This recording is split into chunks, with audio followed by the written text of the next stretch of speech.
Mga kakosa, magluluto tayo ngayon ng suksukto sa Ilocano.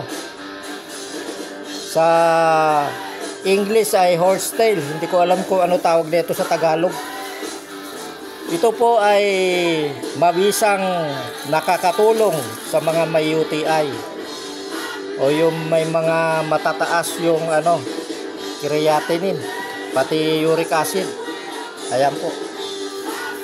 Isa rin po itong nakakapagpalakas ng katawan natin, mga kakosa.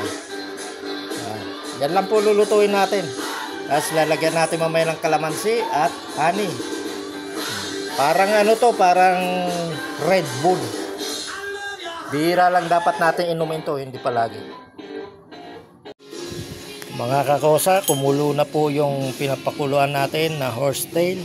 Ibubuhos na po natin sa baso. Ayan po, medyo may kulay na yelo.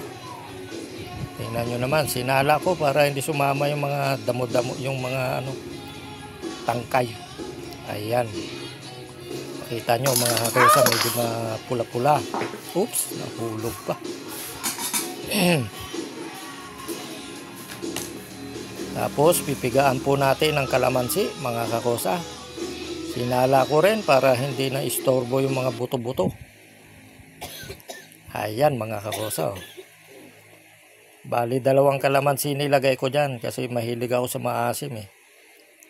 Ayan mga kakosa. Pagkatapos, ilalagay na po natin dyan yung honey natin.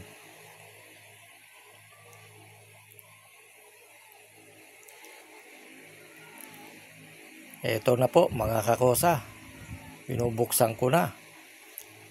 Yan ang honey natin, nakabibili lang. Ihalo na po natin dito sa sa ating horsetail na nilaga. Ayan mga kakosa, 1 kutsara lang po. Oops, marami. Ayan mga kakosa. Takpan ko muna. Sayang. Halu-haluin natin mga kakosa. Masarap to mga kakosa. Iihi ka kaagad dito pagka uminom ka nito mga kakosa. Yun ang epekto niya. Ihi ka ng ihi. Kasi linilinis niya yung kidney. Ayan mga kakosa.